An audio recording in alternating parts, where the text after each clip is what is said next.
দেশের আইন শৃঙ্খলা এখনো ঠিকমতো রক্ষা হয় না, সেখানে একটি দল স্থানীয় সরকার নির্বাচন নিয়ে মশকরা করতে এসেছে বলে মন্তব্য করেছেন বিএনপির আন্তর্জাতিক বিষয়ক কমিটির সদস্য ইঞ্জিনিয়ার ইশরাক হোসেন। ওয়ারী থানা আয়োজিত রাষ্ট্র কাঠামো সংস্কারে ৩১ দফা কর্মশালায় তিনি কথা বলেন। ইঞ্জিনিয়ার ইশরাক হোসেন বলেন, একদিকে বলছে সংস্কার ছাড়া জাতীয় নির্বাচন হবে না, অন্যদিকে স্থানীয় সরকার নির্বাচন চাচ্ছে। এই দুরভিসন্ধি কোনোভাবেই সফল হতে দেয়া হবে না। বিএনপির এই নেতা বলেন, ৫ অগস্টের পর একটি বিশেষ রাজনৈতিক দল আন্দোলনের কৃতিত্ব নেয়ার জন্য তৎপর হয়ে গেছে, অথচ তারা ছাত্রলীগের বেশ ধরে রাজনীতি করেছে। একক কৃতিত্ব দাবি করে তারা নিচু মনের পরিচয় দিয়েছে। খুনি হাসিনা ক্ষমতায় এসে ২৫ ফেব্রুয়ারি পিলখানায় চৌকর সেনাবাহিনীর সদস্যদের হত্যা করেছে বলেও অভিযোগ তার। এই ঘটনার সঙ্গে জাহাঙ্গীর কবির নানক, শেখ সেলিম, ফজলিনুর তাপস সহ শেখ পরিবারের অনেকেই জড়িত।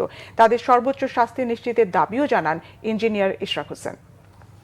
একটি বিশেষ রাজনৈতিক দল তারা তৎপর হয়ে গেল কিভাবে তারা এটা পুরোপুরি কৃতিত্ব নিয়ে নেবে, অথচ তারা কিন্তু খুনি হাসিনার আওয়ামী লীগ ছাত্রলীগের বেশ ধরে গত ১৬ বছর রাজনীতি করেছে। এখন তারা এসব বলতে চায় তারা সব কৃতিত্ব নেওয়ার দাবিদার। তারা এখনো ষড়যন্ত্র করছে।